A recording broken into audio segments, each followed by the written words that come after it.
warahmatullahi wabarakatuh.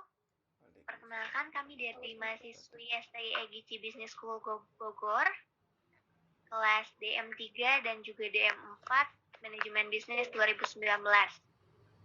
Nah, kami akan menjelaskan tentang matriks GE. Sebelumnya, izinkan kami memperkenalkan diri. Nama kelompok kami yang pertama ada Angga Krismanto dengan NIM 24119742. Yang kedua ada Beliana Putri dengan NIM 2411974439. Yang ketiga ada Muhammad Alif Putra dengan NIM 2411975520. Yang keempat ada Sitri Amelia dengan NIM 2411977623. Dan yang terakhir ada Siti Sofia dengan NIM 2411976631. Nah, untuk selanjutnya saya akan menjelaskan apa sih pengertian dari matriks GE-nya itu sendiri. Untuk pengertian matriks GE-nya akan dijelaskan oleh rekan saya, yaitu Angga. Silakan Angga. Ya, baik. Untuk pengertian matriks GE itu sendiri merupakan kerangka kerja yang mengevaluasi portofolio bisnis, memberikan implikasi strategis lebih lanjut, dan membantu memprioritaskan investasi yang dibutuhkan untuk setiap unit bisnis. Matriks GE atau Matriks General Electric adalah remodifikasi dari matriks BCG yang dikembangkan oleh McKinsey dan General Electric. Matriks ini berusaha memperbaiki matriks BCG, karena itu tidak cukup fleksibel untuk mempertimbangkan masalah-masalah yang lebih luas. Untuk materi selanjutnya akan dilanjutkan oleh teman saya, yaitu Berliana Putri. Silakan.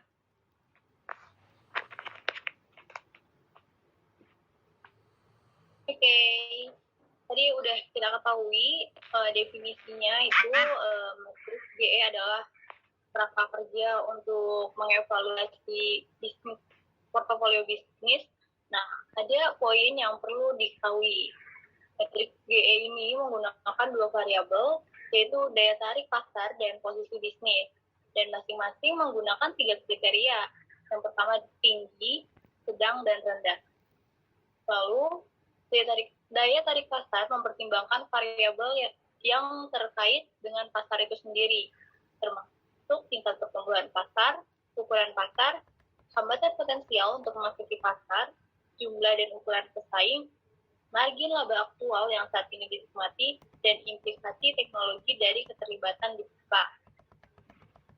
Lalu selanjutnya akan dilanjutkan dengan rekan saya. Silakan. Kekuatan kompetitif dari unit bisnis atau produk sepanjang sumbu X, matriks mengukur seberapa kuat dalam hal persaingan unit bisnis tertentu melawan pesaingnya. Dengan kata lain, para manajer mencoba untuk menentukan apakah suatu unit bisnis memiliki keunggulan kompetitif yang berkelanjutan atau setidaknya keunggulan kompetitif sementara atau tidak. Faktor-faktor berikut menentukan kekuatan kompetitif unit bisnis: total pangsa pasar, pertumbuhan pangsa pasar dibanding dengan saingan, kekuatan merek, profitabilitas perusahaan, kesetiaan pelanggan, sumber daya atau kemampuan Frio, kegunaan unit bisnis Anda dalam menentukan faktor penentu keberhasilan industri, kekuatan rantai nilai, tingkat diferensial produk, fleksibilitas produksi. Selanjutnya akan dilanjutkan oleh Sofi. Selanjutnya saya akan menjelaskan tentang daya tarik pasarnya sendiri.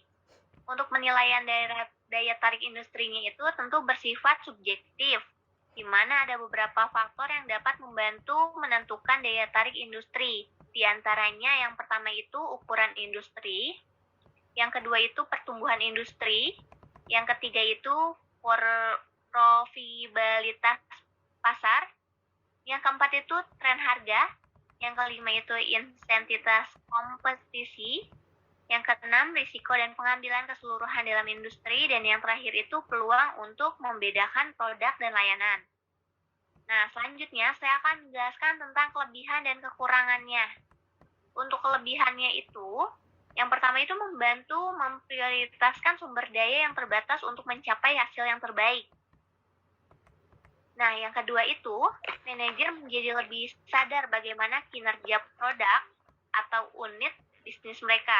Jadi manajer akan lebih dipermudah nih karena adanya matriks GE tersebut. Nah, yang ketiga itu matriks ini merupakan kerangka kerja portofolio bisnis yang lebih canggih daripada matriks BCG yang sebelumnya. Dan yang terakhir itu mengidentifikasi langkah-langkah strategis yang perlu dilakukan oleh perusahaan untuk meningkatkan kinerja portofolio bisnis. Nah, yang selanjutnya untuk kekurangannya akan dilanjutkan dengan rekan saya yaitu Berliana. Silakan Berliana.